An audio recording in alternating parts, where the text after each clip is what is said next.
تو جو کی روٹی بھی پیٹ بھر کر نہیں کھائی. تو صحابہ کی محبت دیکھے، ہم آپ کے طریقوں کو فالو کرتے ہوئے نہیں کھائیں گے. نبی صلی اللہ علیہ وسلم نے بھی نہیں کھایا، ہم نے بھی نہیں کھائیں گے. انہوں نے زندگی بھر قناعت کے ساتھ اور آپ کے طریقے کو فالو کرتے ہوئے زندگی گزارا ہے. بخاری کی روایت ہے، لم یأکل النبی صلی اللہ علیہ وسلم علی قوان حتی مات وما اکل الخبز مرققا حتی مات. یعنی جو کی روٹی حضور صلی اللہ علیہ وسلم نے کبھی دسترخوان پر کھانا نہیں کھایا. غور کریں نا، آپ کے گوس بمس آ گئے، رونگٹے کھڑے ہو گئے. نبی صلی اللہ علیہ وسلم نے کبھی دسترخوان پہ کھانا نہیں کھایا، حتیٰ کہ آپ کا انتقال ہو گیا، پراپر دستر بچھایا گیا ہو، کانٹا ادھر رکھا گیا ہو، چاقو ادھر رکھا گیا ہو، سٹارٹر ہو، کبھی نبی صلی اللہ علیہ وسلم نے اپنے انتقال تک دسترخوان پہ کھانا نہیں کھایا. اور نہ ہی اپنے انتقال تک کبھی عمدہ اور خستہ روٹی کھائی، جو فریش روٹی ہوتی ہے نا، پکی جیسے. بہت سارے لوگوں کو یہ بھی ہوتا ہے کہ توے سے نکلے سیدھے پلیٹ میں جائے، پلیٹ سے سیدھے پیٹ میں جائے. اور نبی صلی اللہ علیہ وسلم کا طریقہ جس کو فالو کرنے کا اللہ تعالیٰ بار بار حکم دیتے ہیں، اطیعوا اللہ و اطیعوا الرسول، اطیعوا اللہ و اطیعوا الرسول.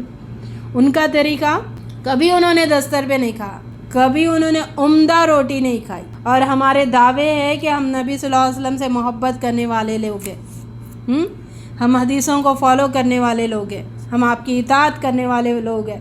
دیکھیں نا، ان چیزوں میں کہاں اطاعت ہو رہی، ان چیزوں تو چھوڑے، بہت ساری چیزوں میں ہماری نہیں ہو رہی. تو ہم آج کے دور میں یہی ہے کہ نعمتیں بہت زیادہ ہمارے سامنے کھول دی گئی ہے، نعمتیں کھل گئی ہے، اور ہم اپنے اصل پیدا کرنے کا مقصد کو چھوڑ کر ان فضول چیزوں میں ہم اپنا وقت ضائع کرتے ہوئے نظر آ رہے اور اپنے رب نافرمانی کرتے ہوئے نظر آ رہے. مسلم کی روایت ہے، آپ کو ردی کھجور بھی میسر نہیں آتی کہ آپ پیٹ بھر کر کھائیں. سارا دن آپ محنت کرتے، لیکن اینڈ آف دا ڈے ایک ردی کھجور بھی آپ کو میسر نہیں ہوتی تھی. تو جب ہم یہ سمجھ رہے ان احادیث کو، اس دور میں چلے جائے اپنے آپ کو، تصورات ہمارے سامنے آ جاتے ہیں، ذہن میں ایک پکچر بننا شروع ہو جاتا ہے. تو پکچر لے کے آئے نبی صلی اللہ علیہ وسلم کا گھر کیسا ہو. اور بہت ساری روایتوں میں یہ ہمیں ملتا ہے کہ نبی صلی اللہ علیہ وسلم کو اکثر دیکھا گیا کہ پیٹ پر پتھر باندھے ہوئے. صحابہ جب ایک دوسرے کو پوچھتے تھے کہ آخر ایسے باندھا کیوں ہوا ہے پیٹ پہ پتھر، تو بھوک کی شدت کے وجہ سے پیٹ پہ پتھر باندھ کے زندگی گزاری. جنت کے سردار نے، جن کو فالو کرنے کا اللہ تعالیٰ حکم دیتا ہے، ان کا طریقہ پیٹ پہ پتھر باندھنے کا. نبی صلی اللہ علیہ وسلم اور صحابہ کے گھروں پر ذرا ان کے حال پر غور کریں کہ ابو ہریرہ رضی اللہ تعالیٰ عنہ سے روایت ہے، ایک دن یا رات حضور صلی اللہ علیہ وسلم گھر سے نکلے تو حضور صلی اللہ علیہ وسلم نے حضرت ابو بکر صدیق رضی اللہ تعالیٰ عنہ کو دیکھا اور عمر فاروق رضی اللہ تعالیٰ عنہ سے، دونوں سے ملاقات ہوئی. آپ صلی اللہ علیہ وسلم نے فرمایا، اس وقت تم اپنے گھروں سے کیوں نکلے ہو؟ تو عرض کیا، یا رسول اللہ، بھوک کی وجہ سے. تو فرمایا، خدا کی قسم جس کے قبضے قدرت میں میری جان ہے، میرے گھر سے نکلنے کا سبب بھی وہی ہے جس کی وجہ سے تم گھروں سے نکلے ہوئے ہو. بھوک کی شدت سے حال بے حال ہو جاتا تھا ان کا. گھر میں شکوے شکایتیں نہیں کرتے تھے، یا پھر اللہ سے ناراضگی کا رویہ نہیں کرتے تھے، صبر کرتے تھے، کچھ اور طریقے سے اپنے مائنڈ کو ڈائیورٹ کرتے تھے. پھر نبی صلی اللہ علیہ وسلم نے سب کو جمع کیا، پھر بولے کہ اٹھو. وہ سب کھڑے ہوئے، ابو بکر صدیق رضی اللہ تعالیٰ عنہ اور عمر رضی اللہ تعالیٰ عنہ ایک انصاری کے گھر تشریف لے گئے. وہ انصاری گھر پر نہیں تھے. بیوی نے نبی صلی اللہ علیہ وسلم کو دیکھا اور ان دونوں صحابیوں کو دیکھا، انہوں نے خوشامد کہا، بٹھایا ان کو. اتنے میں وہ انصاری صحابی بھی آ گئے تھے. تو انہوں نے حضور صلی اللہ علیہ وسلم سے کہا، اور آپ کے دونوں صحابیوں کو دیکھ کر، آج کوئی شخص بھی ایسا نہیں ہے جس کے مہمان میرے مہمان سے زیادہ محترم ہو. پھر وہ گئے اور کھجور کی ایک ٹہنی لائے جس پر پکی تازہ کھجوریں تھی. تو عرض کیا، آپ لوگ اس کو تناول فرمائیں. پھر آپ اس انصاری صحابی نے چھری پکڑی تو نبی صلی اللہ علیہ وسلم نے کہا کہ دودھ دینے والی بکری ذبح مت کرنا. تو اس انصاری صحابی نے ایک بکری کو ذبح کیا، پھر اس کا گوشت پکایا اور کھجور کی شاخ اور کھجوریں نبی صلی اللہ علیہ وسلم نے کھایا. پھر آپ نے بکری ان کے سامنے پیش کی تو نبی صلی اللہ علیہ وسلم نے کھائے. پیٹ بھر کر آپ اور آپ کے دونوں صحابی کھا گئے۔ پھر اس کے بعد نبی صلی اللہ علیہ وسلم نے کہا اس ذات کی قسم جس کے ہاتھ میں میری جان ہے، قیامت کے دن ان نعمتوں کے متعلق تم سے سوال کیا جائے گا۔ اب دیکھیں کوئی ایک دانہ بھی اگر ہم نے پلیٹ میں بچایا ہوا ہے، اس نعمت کے بارے میں پوچھ ہوگی قیامت کے دن، تو اب اسی کے کانٹیکسٹ میں نبی صلی اللہ علیہ وسلم نے یہ بتایا کہ کھجور اور جو گوشت آپ کے سامنے پیش ہوا ہے اس کے بارے میں بتایا کہ یہ وہ نعمتیں ہیں جس کے بارے میں قیامت کے دن پوچھا جائے گا، سوال کیا جائے گا۔ تم بھوک کی وجہ سے اللہ تعالیٰ تم گھروں سے نکلے ہو اور تم گھر واپس جانے کے پہلے اللہ تعالیٰ نے تمہیں یہ نعمتیں عطا کی ہے، تو ان نعمتوں کا صحیح استعمال کرو۔ ان نعمتوں کا پوچھ ہونے والی ہے اللہ تعالیٰ کے پاس، اس کی فکر کرو، اسراف مت کرو اور تبذیر مت کرو۔ ایک اور متفقن علیہ روایت ہے، سعد بن ابی وقاص رضی اللہ تعالیٰ عنہ سے مروی ہے، فرمایا میں وہ پہلا عرب ہوں جس نے اللہ تعالیٰ کی راہ میں تیر چلایا۔ ہم حضور صلی اللہ علیہ وسلم کی میت میں جہاد کرتے تھے، آپ کی زندگی میں جہاد کرتے تھے، اور ہمارے پاس کیکر کے پتوں کے علاوہ کھانے کو کچھ نہ ہوتا تھا۔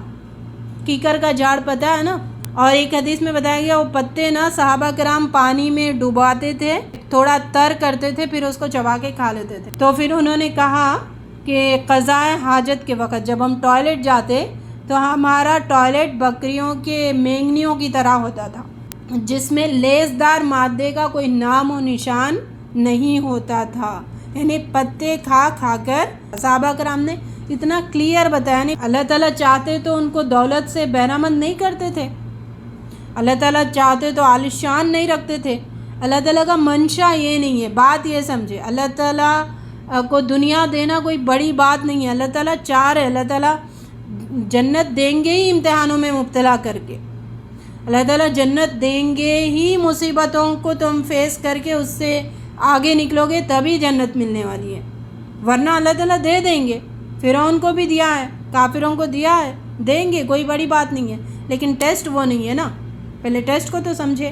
بخاری کی روایت ہے، صحابہ کا حال، حضرت محمد بن شیرین ابو ہریرہ سے روایت ہے، میں نے اپنی یہ حالت بھی دیکھی کہ میں حضور صلی اللہ علیہ وسلم کے ممبر اور حضرت عائشہ رضی اللہ تعالیٰ عنہ کے حجرے کے درمیان بے ہوش ہو کر گر پڑتا تھا، کوئی آدمی آتا اور میری گردن پر پاؤں رکھ دیتا، وہ سمجھتا کہ مجھ پر جنون کی کیفیت طاری ہے، حالانکہ مجھے جنون وغیرہ کچھ نہیں ہوتا، یہ حالت بھوک کی وجہ سے ہوتی۔ بھوک کی وجہ سے گلیوں میں گر جاتے تھے صحابہ کرام، بھوک کی وجہ سے غش کھا کے گر جاتے تھے، لیکن انہوں نے حرام کی طرف نہیں گئے، کبھی بھی اللہ کی ناشکری نہیں کی، انہوں نے ہر سچویشن کو ایکسیپٹ کیا کہ چلو ٹھیک ہے، میں جنت ملے گی نا اس کے بدلے۔ حضرت عائشہ رضی اللہ عنہ سے مروی ہے، آپ نے فرمایا کہ حضور صلی اللہ علیہ وسلم کا انتقال ہوا تو آپ کی ذرا 23 سا جو کہ عوض یہ کہ یہودی کے پاس رہن رکھی ہوئی تھی، ہر چیز کو رہن رکھ کر آپ نے کھانے پینے کا سامان کا انتظام کیا۔ ہمارے رہن کس وجہ سے چل رہے، دیکھیں ایک ٹائم کے کھانے کی وجہ سے چیزیں رہن رکھی نبی صلی اللہ علیہ وسلم نے، اور ہمارے رہن جھوٹا سٹیٹس لوگوں کو بتانے کے لیے، اپنی خواہش کے مطابق زندگی گزارنے کے لیے ہے، نہیں ہے۔ انس رضی اللہ عنہ سے مروی ہے، اور میں جو کی روٹی اور پگھلی ہوئی متغیر شدہ چربی لے کر حضور صلی اللہ علیہ وسلم کی خدمت میں حاضر ہوا، اور میں نے آپ کو یہ فرماتے سنا، محمد صلی اللہ علیہ وسلم کی آل کو نہ یہ کبھی صبح کو سا بھر طعام میسر ہوا اور نہ شام کو۔ اور محمد صلی اللہ علیہ وسلم کے گھر کتنے نمبر پر مشتمل ہے؟ 9 گھر آپ کے ہوا، کبھی پیٹ بھر کر نہ صبح میسر ہوا نہ شام۔ بخاری کی روایت ہے، عائشہ رضی اللہ تعالیٰ عنہ سے مروی فرماتی ہیں حضور صلی اللہ علیہ وسلم کا بستر چمڑے کا تھا جسے کھجور کی چھال وغیرہ سے بھرا گیا تھا، نرم نرم گدے والا۔ چلو نعمت کھل گئی ہے، اللہ تعالیٰ دنیا کھول دیا ہے، لیکن استعمال کرو، چیزیں استعمال کرنے سے روکا نہیں گیا، چیزیں استعمال کرو، لیکن تکبر میں مبتلا مت ہونا اور اسراف میں مبتلا مت ہونا۔ مسلم کی روایت ہے، سعد بن عبادہ کی عیادت کے لیے نبی صلی اللہ علیہ وسلم کے ساتھ 10 صحابہ کھڑے ہوئے تھے،